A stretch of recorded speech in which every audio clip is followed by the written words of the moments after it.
So si hari ni balik ni kan. Okay, besok. Lepas tu hari Sabtu rakam MV. Hari Sabtu rakam MV. Lepas tu Ahad. Lepas tu Isnin. Lepas tu Selasa rakam video klien. Rabu pergi KL balik. Bukan abang kata kami shoot ke?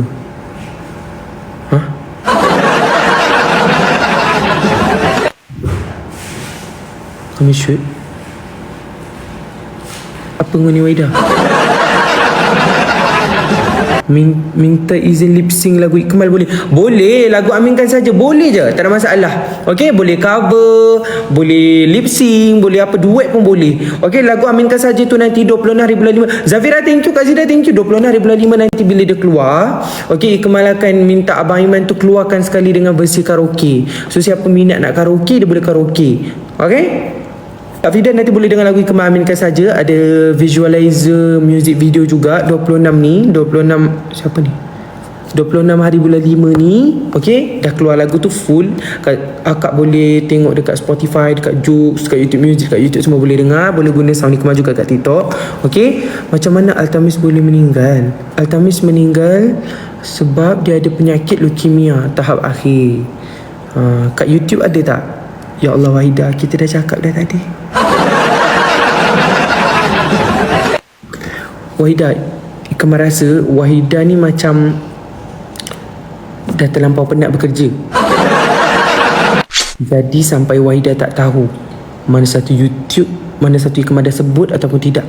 Okay, MV dengan visualizer keluar sama-sama sekali ke hari yang sama tu. Kita akan keluarkan, nama dia visualizer MV.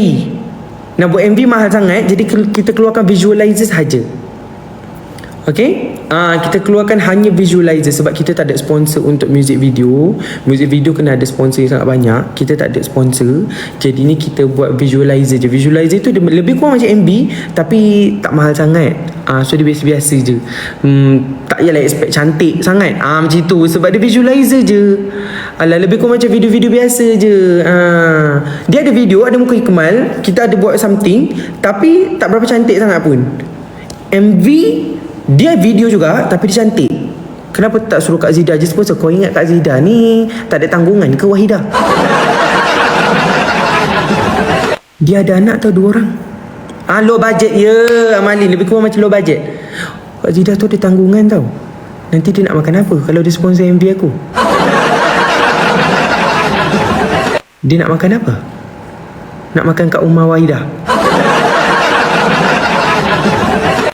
Tak apalah. Senang je hidup kau Wahidah. Kenapa Kak Zida tak sponsor? Sedap je dia